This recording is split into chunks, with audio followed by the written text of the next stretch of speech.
Welcome, everyone, and thank you for being here for our webinar series, FAA Special Issuances Explained. My name is Tammy, and I'm a volunteer with Clear Skies Ahead. I'm a retired airline pilot who has been familiar with the HIMSS process for the last 2 decades. We're really glad you chose to spend this hour with us. This webinar is hosted by Clear Skies Ahead, a nonprofit organization dedicated to improving the health and safety of aviation professionals and enthusiasts through research, education, and support. We advocate for improvements to the aeromedical system. We also believe that safety depends on cultural change within aviation, one where health and well-being are treated as foundational, not something to be hidden or delayed. A quick clarification before we begin. Most volunteers at CSA have been through or are currently going through the process themselves. These sessions are aimed to fill the gap we identified by providing a resource that we wish we had while working to regain our own medicals. By sharing our experiences, we hope to support you in your own journey towards medical certification. Clear Skies Ahead does not provide one-on-one counseling, medical advice, legal guidance, or individual case reviews.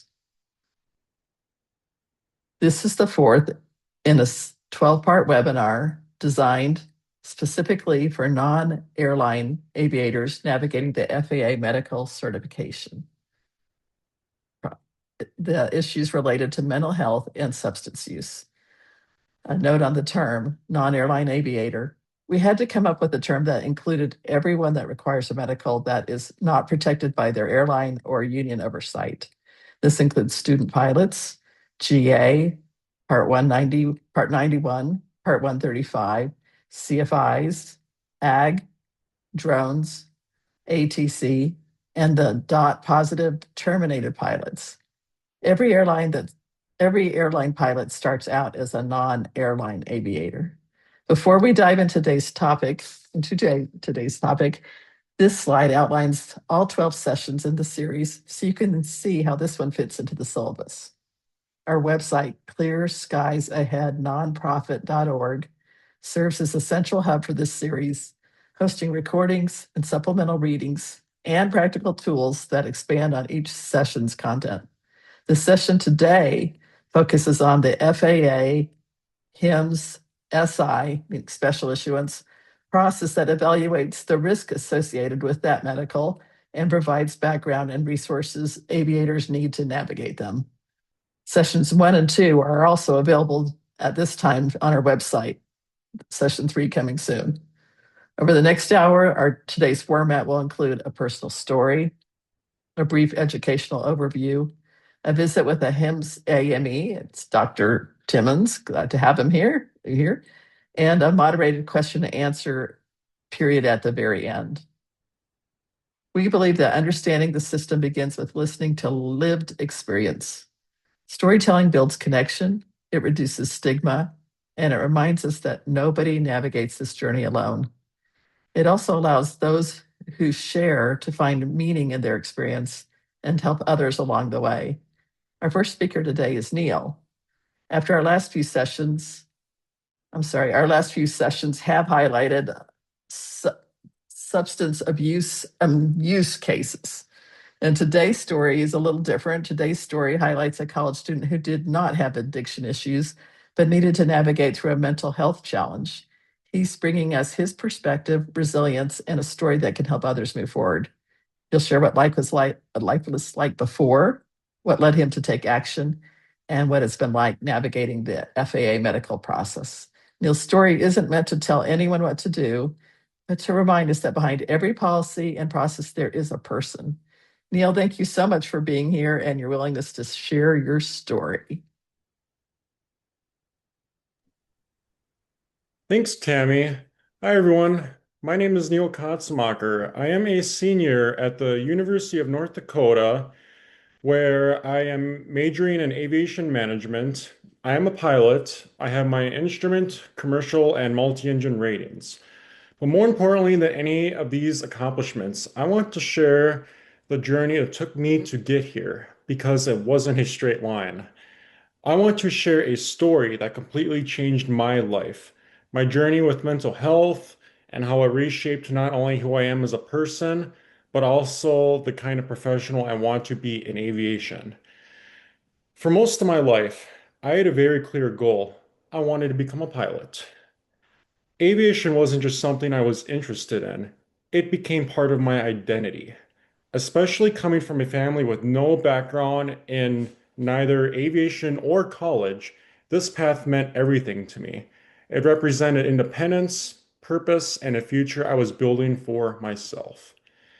And for a while, everything was going according to plan. I was progressing through my training, classes, building experience, and I was looking forward to being involved at UND.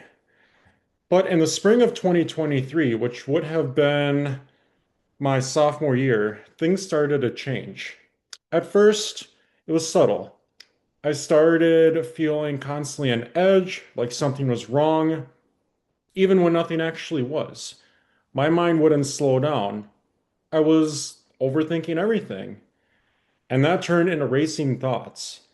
Then came the physical symptoms: tightness in my chest, difficulty relaxing, trouble sleeping, eating, and really it just made it difficult to work on the daily life skills. Even small decisions started to feel overwhelming, and eventually it started affected my flying. I found myself second guessing things I used to do confidently. I was thinking too far ahead, getting stuck in my own head, and losing the sense of clarity that's so important in the cockpit. And that's when it became real to me. Because in aviation, you can't afford to not be mentally present. After trying to push through it for a while, I finally went and got help. And in the spring of 2023, I was diagnosed with generalized anxiety disorder. That moment was difficult, but in a way, it was also a turning point because now I knew what I was dealing with. Not long after that, I made one of the hardest decisions of my life. I grounded myself from flying for 525 days. And that's where the real challenge began. Because it wasn't just stepping away from flying, it was everything that came with it. I started working with professionals to understand what I was experiencing. As a part of that process, I even made the decision to start taking an SSRI. That wasn't easy, especially in aviation. There is a lot of uncertainty and stigma around medication, and I knew this decision could impact my ability to fly. But I realized something important. If I didn't take care of my mental health first, nothing else in aviation or my goals would have even mattered. Over time, the process of medication, therapy, and lifestyle changes helped stabilize things. My thoughts became more manageable. I could slow my thinking down again, and which would then lead me to think more clearly. But while I was making progress personally, I was able and enter the FAA medical certification process. And that process, which believe me, it's one of the most frustrating parts of this entire journey. It wasn't just one step ahead, it was a cycle. You would submit documents, wait, get asked for more, submit again, wait again. There were times where I thought I had even given them everything, only to find out that they needed more evaluations, more paperwork, more clarification. It felt like I was constantly close, but never quite there. And the hardest part, the waiting. Weeks would go by, sometimes months, no updates, no clear answers, just uncertainty. Even during that time, your mind starts to wander. Is this ever going to get approved? Am I doing something wrong? What if this doesn't work out? Or even worse yet, I would get denied. That uncertainty was mentally exhausting, but I kept going. And while I wasn't flying, I did make a decision. I wasn't going to let time go to waste. So at UND, I shifted my focus. I got more involved with groups. I ended up working more. I leaned heavily into the aviation management side of my degree and started focusing more on business classes. Instead of being in the cockpit, I was developing a different skill set, understanding operations, leadership, and the business side of aviation. I also used that time to get ahead in my FAA written exams. So even though I wasn't flying, I was still progressing, just in a different direction. Looking back, that time forced me to grow in ways I never would have otherwise. It taught me patience, it taught me discipline, and it taught me how to keep moving forward, even if it feels like nothing is happening. After 525 days, I finally got the news I had been working toward. I was granted a special issuance first class medical. I was cleared to fly again, and I will never forget my first flight back. And it wasn't just another flight, it was everything I had been working toward for well over a year. And when I got back in the cockpit, something was different. I was more aware, more grounded, more appreciative. And honestly, I was a better pilot because of what I had gone through. From that point on, things started moving forward.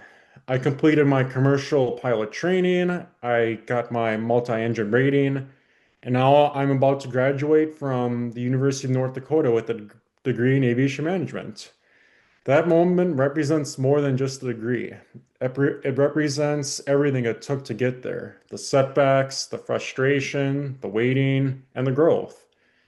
And along the way, I started sharing parts of my story, and people responded. Other students, other pilots, people who were going through similar struggles but didn't feel like they could talk about it. And that showed me something important. Mental health challenges are more common in aviation than we actually talk about, and the silence around it is part of the problem. That's why I'm passionate about advocating for mental health awareness in the industry. Because the reality is, you shouldn't have to choose between your mental health and your career. Taking care of your mental health doesn't make you weak. It makes you safer, it makes you more aware, and it makes you better. Looking back, those 525 days felt like everything was on hold, but in reality, they were building a stronger foundation for everything that came after. Today, I move forward with something I didn't have before: perspective.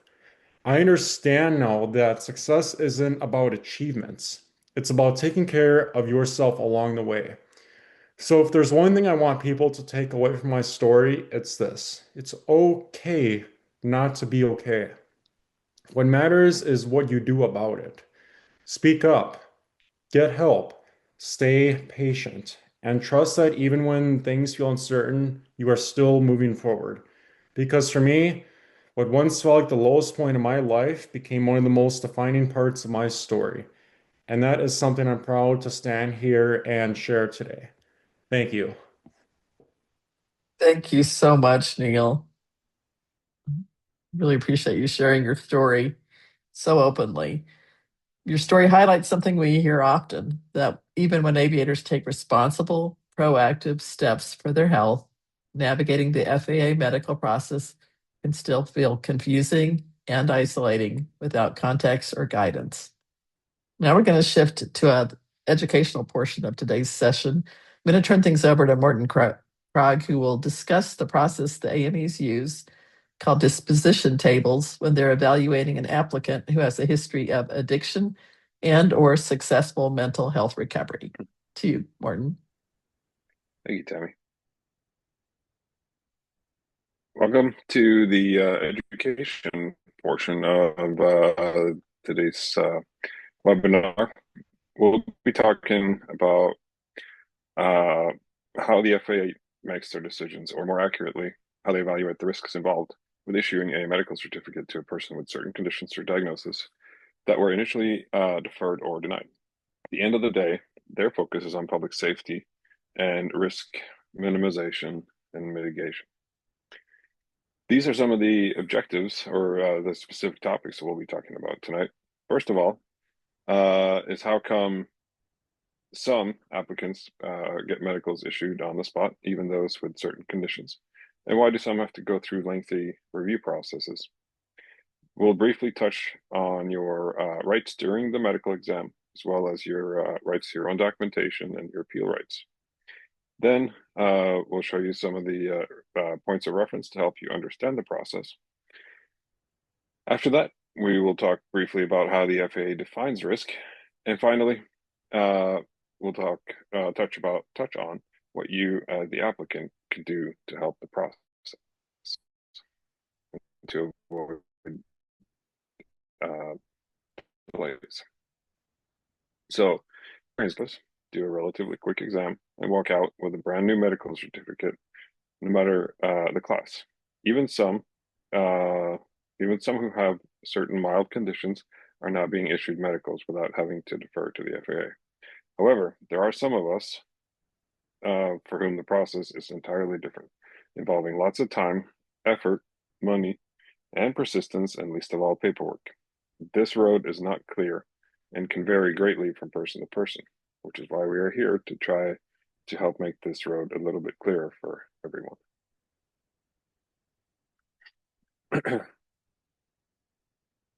One part of the 2024 FAA Reauthorization Act included the Medical Examination Bill of Rights, which gives the applicant more transparency, fairness, and control during the process. You now have the right to, a legal right to review, receive, and correct your FAA records. The FAA must clearly explain why a certificate was denied, and the denial must include the medical reasons and the evidence used. Applicants may consult and submit input from their personal positions and not just rely on the FAA's perspective. Applicants may submit their own medical evidence and respond to or challenge the FAA's findings. The FAA is required to give you adequate time to provide any additional information requested. And finally, the FAA must be more open and transparent about how decisions are made. The other bill, the Pilot's Bill of Rights, provides several specific rights to pilots, especially in the case of enforcement action and investigations. I'm not going to list them all here, but they are definitely worth becoming familiar with. It is important as an applicant to know what your rights are when dealing with the FAA, and these two bills provide you with all that information.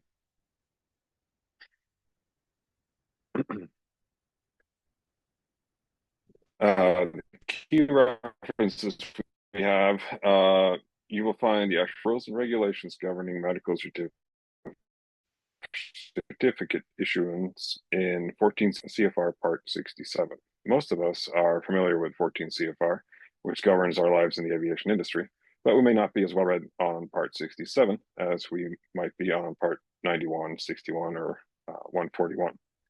The FAA AME Guide is a document that your AME will use when deciding whether or not they can issue a medical based on the condition or diagnosis of the applicant. It includes disposition tables that clearly list criteria for issuance, deferral, or denial for a lot of different conditions. And finally, the FAA has their own set of education resources. They publish, they have a YouTube channel where they publish lots of various videos. They put on webinars, and they have other official publications, and they're worth searching for.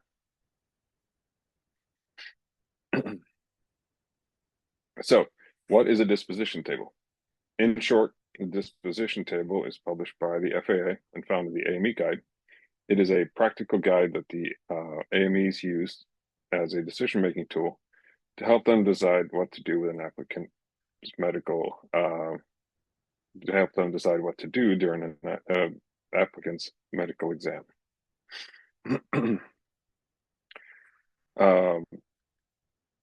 They have three basic options as a result. They can issue, which is what we all hope for.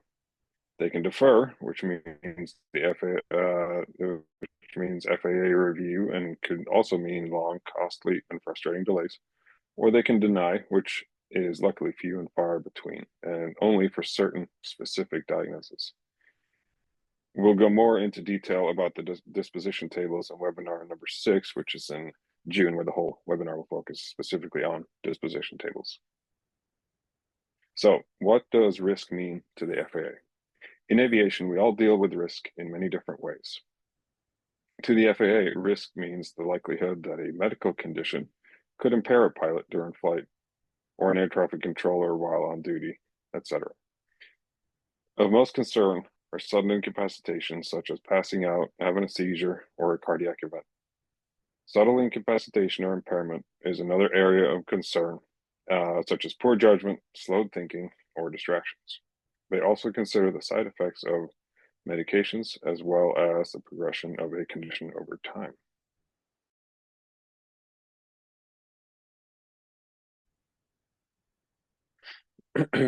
So how has the risk evolved? Previously, the FAA were primarily concerned with sudden incapacitation events such as heart attacks and seizures, etc. However, in recent years, this list now includes the subtle risks involved with cognitive and behavioral changes. Could the condition interfere with safe aircraft operation or safe performance of duties? Is there a risk of sudden or subtle impairment? Does it require ongoing treatment, monitoring, or medication?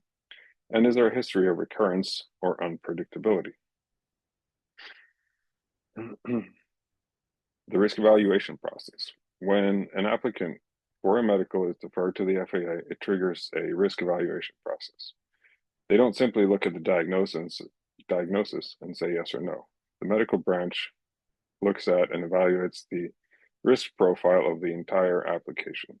Ideally, they allow the AMEs to issue, but only if the condition is stable, well controlled, and low risk.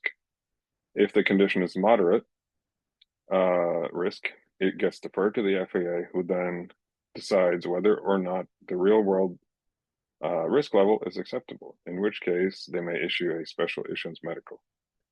If the condition is unstable, unpredictable, or high risk, it is likely to be denied.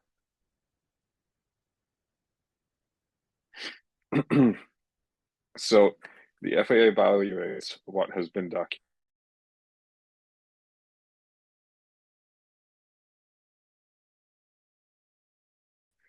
Answering the multitude of questions regarding your medical history. The key here is honest.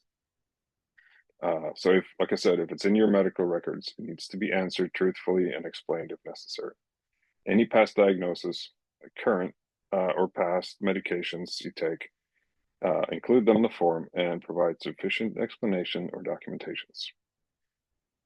Should there be any discrepancies or conflicting records, they need to be cleared up. For example, if you have a certain diagnosis that was then de-diagnosed, this should be documented and explained. Why it can feel inconsistent.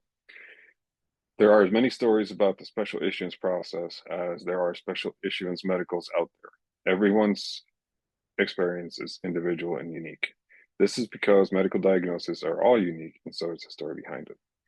Further, even with all the guidance the FAA publishes to its AMEs, there are still plenty of room for interpretation and to apply the guidance slightly differently. This is why it is important to do your homework on your AME before starting the process. If you haven't already, you should check out our Seminar 2 from February, which we go into detail on how to choose your AME. Incomplete or inaccurate documentation can create delays. The best way through the process is to gather all your documentation and evidence beforehand. Send it all in together. If the FAA has to request more information, each time they do, the delay can be months. Certain subtle conditions require more scrutiny as they are more difficult to measure and to gauge for stability. The more complex the case is, the more documentation and proof the FAA will require. Whatever the condition is, to ensure whatever the condition is, that it is stable and poses as little risk as possible. So, what can you, as the applicant, do to help? Using the AME guide to understand what the AME will require from you based on your condition is important. Educate yourself on these requirements and the FAA process, and then consult with an experienced AME or HIMSS AME. It is better to talk to several and choosing the best one rather than the closest, most convenient one. Mine, for example, is in Savannah, even though I live in Atlanta. There are several ones that are closer, but I chose mine for a reason. Then gather all required documentation and as complete as possible. Be prepared, make a solid foundation for your case based on paperwork. Choose a good AME and don't give up. There is a road through this for almost all conditions. Thank you. And I will turn it back over to you, Tammy. Right. Thank you so much. Well, we're happy to have a HIMSS AME here today who can clarify a few more of those points. Dr. Abe Timmons. Dr. Timmons practices in New Hampshire. He's been an aviation medical examiner since 2008 and a HIMSS AME since 2011. Colonel Hims is a U.S. Air Force flight surgeon and is the state air surgeon for the Massachusetts National Guard. Dr. Timmons, thank you for being here today. We look forward to this resource, and whenever you're ready, take it away. Great. Thank you very much. And quick shout out to Neil. Thanks for your story. And you went to the best school in the country. So good selection there. It's my hometown. So a couple things I wanted to talk about, and then I want to leave maximum time for questions and answers. I think that's been pretty productive. But first of all, everybody take care of yourself first. So Neil, you did the right thing again there. You recognized something was off and you took care of it. And then we can go about the process of getting certified after that's settled. So that's the most important first step, is take care of yourself. So a few other things that Neil mentioned, I do advise everybody stay positive and expect this will take some time. It's not meant to be a fast process. I know I've said it in prior webinars, but part of it is to see how well you can handle the adversity and how you respond to that. I don't know if it's intentional, but I swear it helps. And the people who handle that well are the ones who are successful getting through it. So a few other things. The risk evaluation portion, when you're using your own doctor to address FAA medical concerns, just understand their knowledge base is in the medical world. The FAA has a whole different set of definitions that are related to that, but it can be quite different. For instance, I often have people come to the office and they say, well, the FAA says I have this condition, but then I go to the doctor and they won't treat me because they say I don't meet the criteria for it. And that's because doctors can't get paid if they can't put a diagnosis in. So they're going to give everybody a diagnosis, sometimes whether it applies or not. But then if you don't really meet criteria, they can't get paid to treat you for something you don't really have. But it still has to be addressed, as was mentioned in the talk just now by Martin. If it's in the record, it does need to be addressed, and sometimes that's just what's happening. And the outcome of that might be, yes, you actually don't have the diagnosis, and you can get issued a certificate. The other thing is using HIMSS AME as a guide. Find someone who will work with you, who will guide you through the process. That's their main reason for being involved in this, and they've got special training. They can help guide you through that process and help you interpret the risk evaluation tables and all that stuff in the AME guide. That's what we do all day, every day. So utilize somebody to help guide you through that process. It's going to be confusing. It's going to be frustrating. They can answer those questions and maybe not clear it up totally so it makes complete sense. Sometimes it doesn't even make sense to me, but I just know what needs to be done.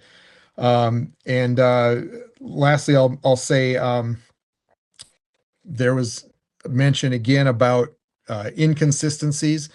Everybody's case is different, and I say that all the time. People will talk to each other and they'll assume that their cases are identical and this person got this and why aren't I getting this too? And it's because there are differences that you might not be aware of with that person. They might not be telling you everything.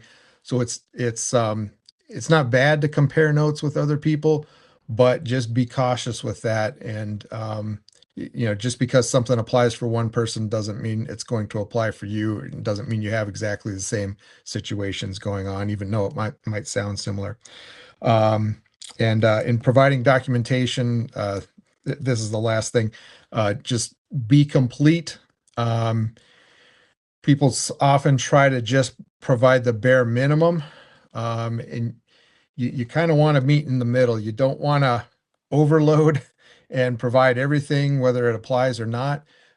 So read the FAA letters carefully. Use it like a checklist, like a good pilot checklist. We love checklists. Use that as a checklist to provide exactly what they're asking for. And sometimes, again, that might need some help interpreting by the AME. And that's all I have real quick, just based on what we talked about so far. And I'll turn it back over to Tammy. Right. Well, thank you very much. Appreciate that. We're going to now move on to the question and answer portion of this webinar. And you can type questions into the chat. So Neil, Dr. Timmons, and Morton will all be available to answer the questions or comments. Before we begin, just a few reminders to help us stay within the scope and make this a useful seminar session for everyone. Please keep your questions general rather than case specific. We are not able to review or advise on individual medical situations. If your question has more than one part, please ask them separately. Please enter them in the chat. Morton will help us monitor the chat and questions, and I'll guide this discussion and step in as needed to keep us on track. And if we do have to redirect a question for a reason, it's simply just to keep the space educational and appropriate for the group setting. And yeah, let's see if we got any questions. Can you, we're wondering if we can get more specific data. I'm not sure which one our person who's asking about is saying. So while I'm letting him type it in, there is another question that wants to know who could, if somebody has been sober and then going back to get their medical, who all can verify their sobriety? Like, what are the certain ways that could be qualified that would meet the FAA standard?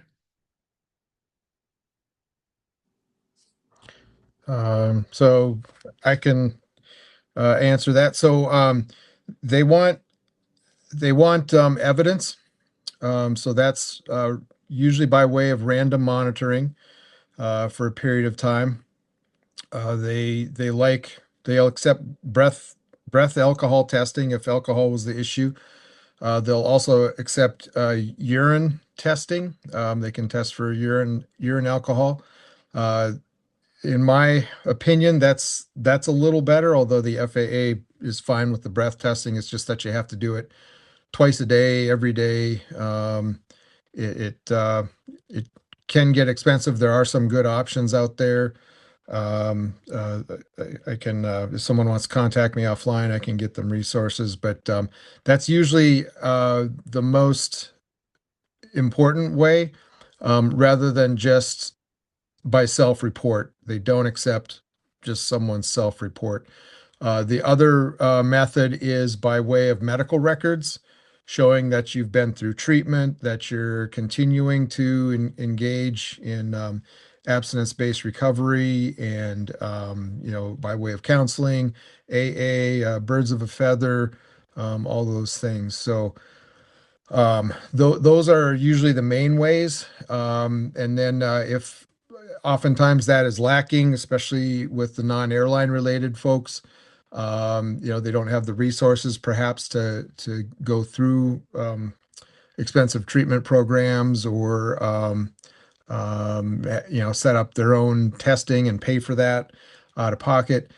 Then you would have to probably engage a HIM psychiatrist or a substance abuse specialist to provide an evaluation, who can then offer an opinion, and the FAA usually accepts their opinion but they would still want the proof in way of the random monitoring in most cases. There might be rare cases where they wouldn't if it was significantly remote and there was adequate past evidence, but they usually want current present day evidence, not something from long ago. Thank you. We do have some other questions coming in. I have just a follow-up to that one. If you've been flying as a sport pilot, can your certified flight instructor verify to the fact that he believes you're sober? So yes, what they're called, peer monitors in the airline community are usually part of what's accepted, but not the sole basis of it. But yes, they usually do want something like that as well. The airlines have their own groups, and they have people who serve as peers for their own pilots. I usually recommend people who are third class general aviation to find somebody who can serve in that role and provide a monthly update, someone who you meet with periodically, and then can send me a report. And that has worked very well because otherwise you don't really have anybody like that within your group. You're not employed by somebody who has something like that, but there are options. So yes, that is one of the acceptable things, but not the only thing that would be taken for proof of sobriety. Great. Okay. I've got There's a few question coming in up, the chat Max. here. Thank you so There's a much. question You want to read that one? Yeah, from Max here. Says, I received a medical denial in 2024 for the following conditions: combat-related PTSD, previous history of ADHD, and substance abuse. We are reapplying in October of this year after continuing HIMSS even after the denial. This will be a multi-year pursuit. Am I going in circles here, or is there a light at the end of the tunnel for me? Mm. We try not to offer specific advice. So is there a way you can address it in general? Would you tell a person that, like with a triple hit, would you say that's too much, or would you say you could still do it, Dr. Timmons? Yeah, so I can say that in my world, both on the Right? Because we're military not side and giving the civilian poison. side, everything is waiverable. Just about everything is waiverable. There's very few things that are absolutes. There's no way. I mean, epilepsy with ongoing seizures, obviously that something like that would never get approved. But yeah, having conditions in the past, treating those, addressing those, having them resolved in the eyes of the FAA and the risk determination to be low, yes, you can get certified. And the FAA letters are always a problem for me because people get those, they get disheartened, they feel like giving up. It sounds like it's the end of everything, and it's not. You could drop your pursuit of this for 5 years, 10 years, come back in 5 or 10 years, pick it up right where it left off, and they will too. They will reconsider it. They will be asking for new evidence and proof that whatever conditions you had before have been addressed. Everything in the record must be addressed. But yes, you're not spinning in circles. It is possible. You just have to address it adequately. It can't be hearsay. It's got to be objective medical evidence sufficient to answer their questions about risk clarification in the aviation environment. Thank you. And here's a question. What happens if there's something in the medical record that isn't accurate or doesn't apply anymore, especially if it was a long time ago and it's hard to find the original source? Yeah, so this happens all the time. Nothing unusual, especially with the electronic medical records, because as I said, that things get put in the electronic medical record and it just gets propagated forward in perpetuity, and nobody really notices or looks at their record. So they don't notice it until they go in, then supply the FAA with, or whoever, with records, and suddenly find out I didn't even know that was in my record. But anyway, um, so if something is in there incorrectly, what you can do, it can't be erased. You can't erase anything from a medical record, but you can have your physician, current, it doesn't have to be the same physician that was involved previously, or the same nurse practitioner, PA, but you can have a physician address it adequately, not just say, oh, they don't have that. They have to put forth medical reasoning why that was incorrect, and send that to the FAA. If they might accept that, if not, then they might ask for additional consultation with a specialist, be it if it's a general medical condition, that's one thing. If it's a HIMSS related thing, they might ask you to see the HIMSS psychiatrist or neuropsychologist to address it. ADHD is a very common one where someone gets that label, um, and then they might try medication doesn't do them any good, so they just move on from that, but it's still in their record, and if it comes out, it has to be addressed. And so usually then what you would have to do is go see a neuropsychologist, get the actual testing done, provide that objective evidence, and then that will resolve the issue, and those people can get issued straight up if they don't have that. But you have to find some way to medically address the problem, not just say, "Oh, I don't have that." That won't get anybody anywhere. Wow. Well, we do have a question that hopefully is simple, easier too. Once you apply, what is the current timeline for getting an SI? I'm assuming it's once I apply. It just says what is the current timeline, but I'm sure that every case is so different. Yes. Maybe you can't answer that one. There's no answer to that question at all. I've never been correct on giving a timeline. I'm not even a broken clock where I'm right twice a day. It's all over the map. There's so many factors that go into that. Um, in theory, when you make a medical application, fill out a Med Express form, get an AME exam, they're supposed to reply some way, somehow within 60 days. But that doesn't have to be your guaranteed certification within 60 days. That's just some kind of an answer back. Huh? So, that's, one timeline for an answer, but the answer is it's going to go on until someone has supplied the sufficient evidence that says that their risk is the same as the general pilot population and not increased.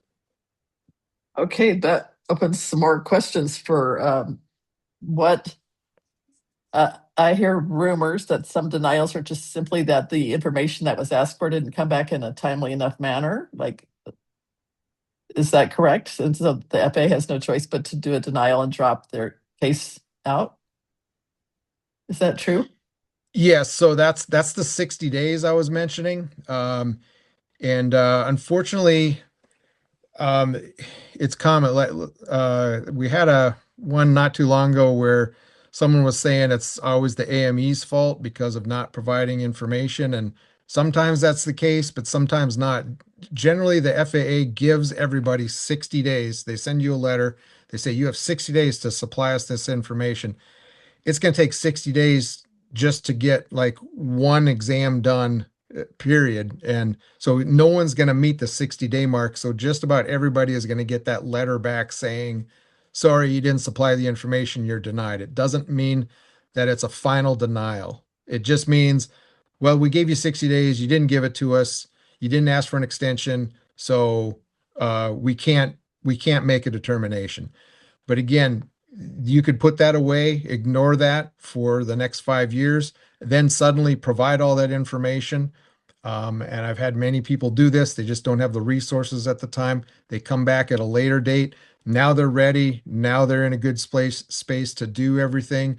They can afford the extra consultations, and they submit everything, and the FAA picks it up, looks at it, and says, "Oh, this looks great. Here's your certificate."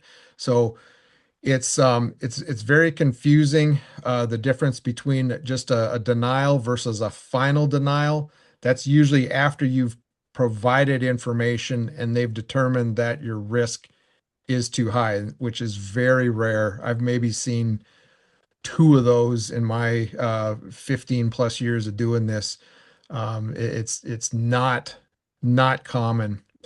So just because you get so yes, the answer to the question ultimately is yes, but it's so much more confusing than that. But yes, you can get denied initially because of not providing the information in a timely fashion, but almost nobody can because they're asking for so much and nobody can get it done in that short 60-day time frame.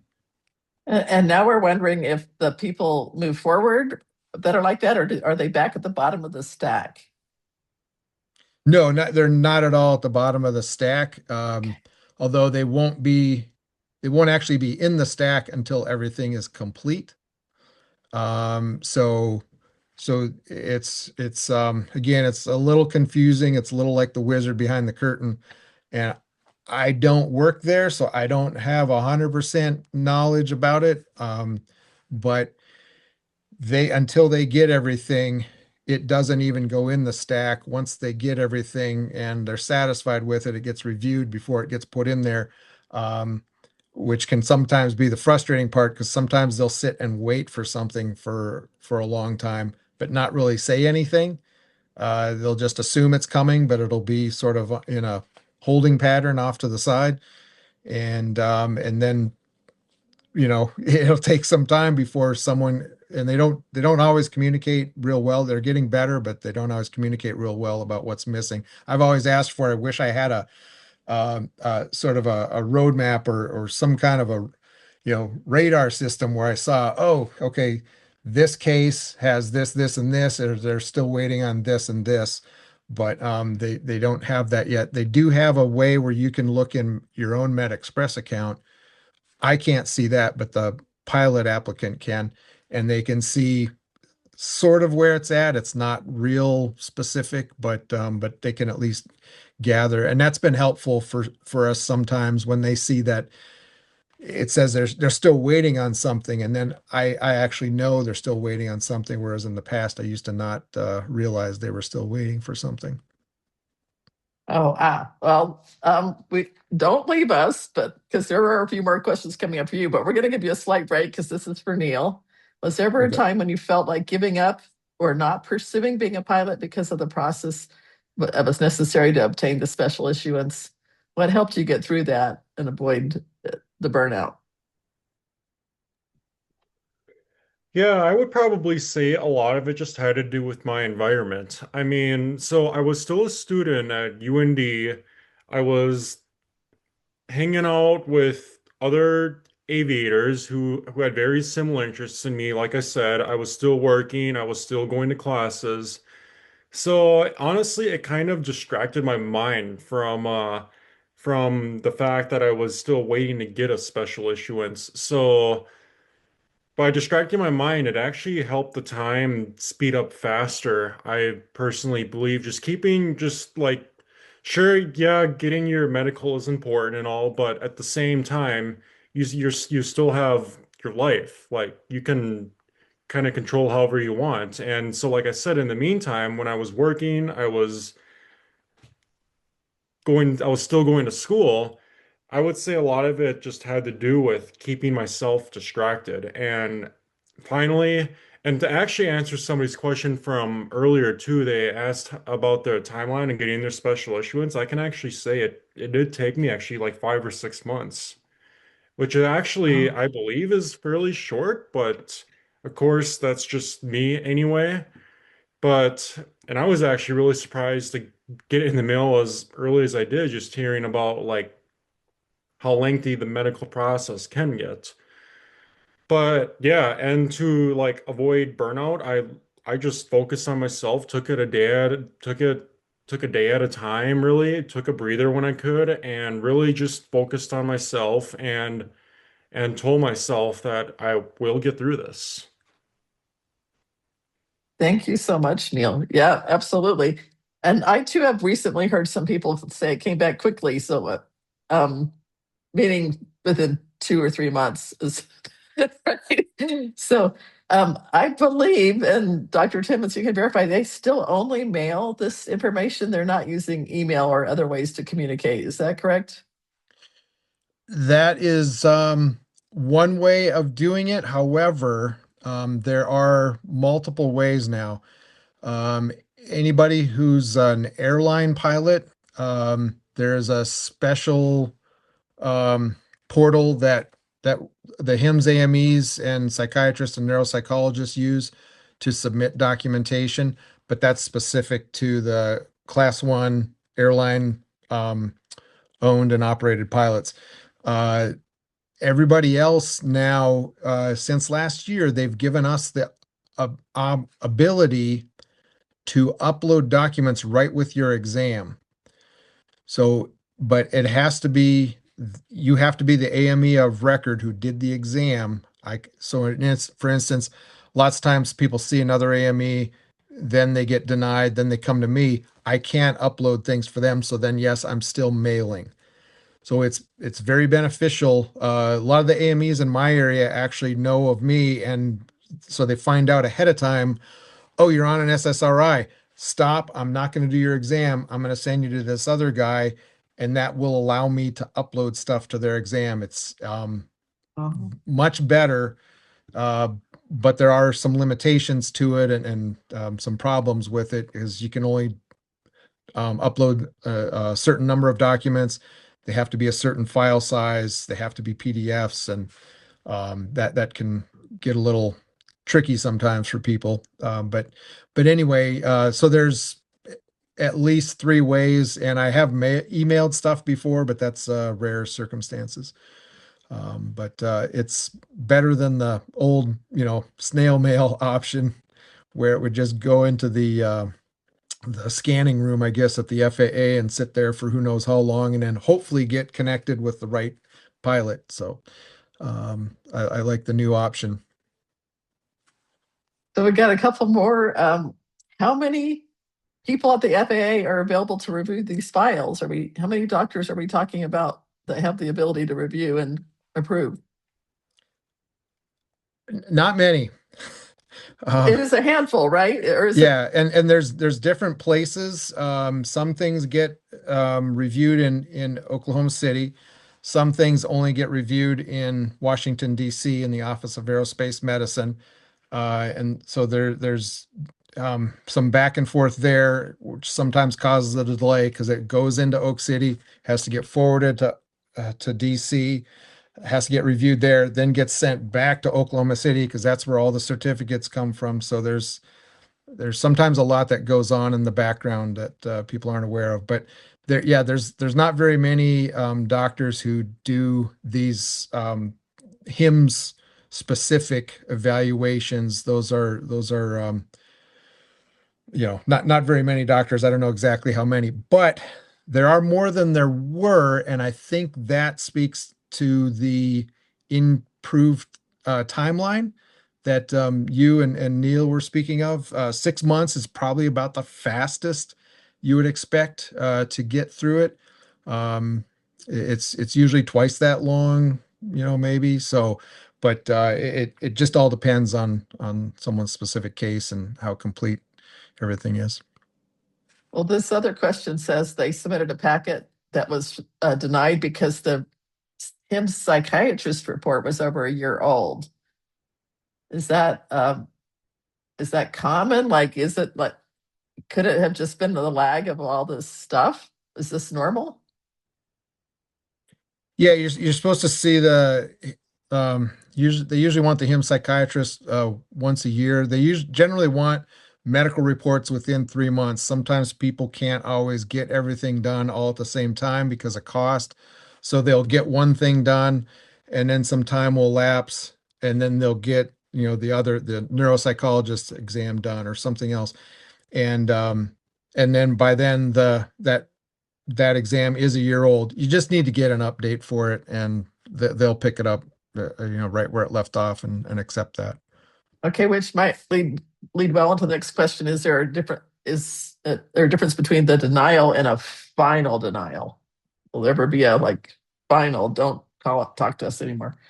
Yeah, it'll actually say this is a final denial. It actually has that statement in there. Otherwise, yes, it's a denial for now. Because if you most of the time, if you keep reading those letters, it'll say if you wish to appeal, and but but everyone sees the denial, which is at the top of the letter. And I tell them keep reading, and it'll outline here's how you do an appeal for this, and it'll either be through NTSB or through the medical process, and usually the medical process is a lot better. Okay, and I know it's really complicated, but anyway, you could shed a little more light on what determines whether it goes to OKC or to the DC office. Yeah, real quick. So SSRI case, basically first class cases go to Oak City. Third class and SSRI cases go to, or excuse me, I said that backwards. First class and SSRI cases go to DC. Third class usually just goes to Oklahoma City. So the thing I was mentioning, the special portal where we upload documents for the airline pilots, that's an Oak City thing. So it doesn't matter so much to the person. It's sort of a behind the curtains thing. It all gets reviewed by a specialist who knows what they're doing, and that's somewhat irrelevant to the case, other than to know, hey, there might be a few extra weeks involved here because of some back and forth between the two. But yeah, that's kind of the general breakdown. Okay, well, the time kind of went fast. We have 5 more minutes left. Is there someone else that wants to? Okay, we got that one. New chat. I think we're all covered up. We're all caught up. I do have one more question for you, Dr. Timmons. Have you ever recommended somebody gets in front of the COG or the mental test and do it ahead of time, or is that allowed? Yeah, I used to do it all the time. And then I stopped when someone at the FAA called me and said, why did you send this person for a neuropsych exam? We weren't going to ask for that. Because I was just going by, right? Written thousands of dollars. Yeah. It can be, yes, it can be very expensive, and involve a lot of time. And anybody who's been through it knows it's not a lot of fun. So anyway, but no, seriously, yes, sometimes to me, it does make sense to do that. I often give people the option, but I explain, look, we can either jump out ahead of this, do it, and be ready, or if you prefer to wait and find out first if they want it, they will send us a letter. They'll spell out exactly what they want, and then we know, and we can pursue it then to avoid unnecessary cost and involvement with something like that. Okay, that is really great. That reminds us that Clear Skies, we definitely advocate for getting the consult before they actually apply.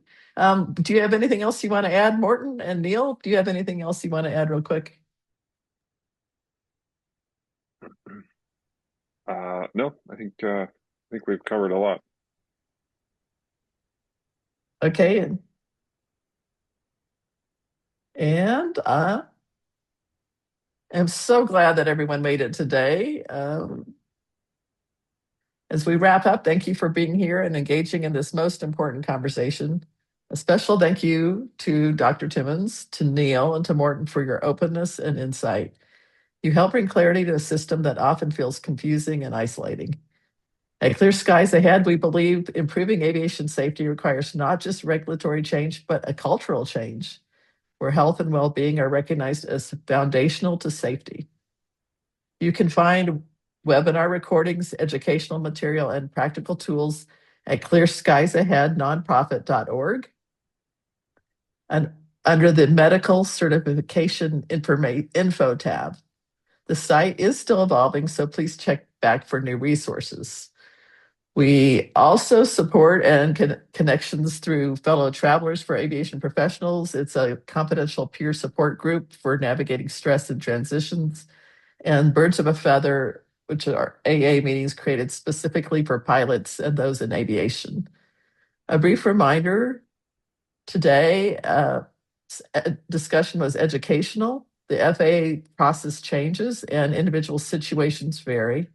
Always rely on the current official guidance and appropriate professionals when making certification decisions. Our next session will be substance use and DUIs on May 20th. And the following month will be a little more about the disposition tables. We hope you will join us. If you are interested in supporting our mission, we're going to share a QR code right now with our donation page. And if you're interested in sharing your story for a future webinar, we would love to connect with you. Thank you for being a part of this community and for helping move aviation culture into a healthier direction. And there is our page is up for you. We'll leave it there for a few more minutes. Thanks, everyone. Thank you so much, Dr. Timmons. Thank you. And thanks again to Neil.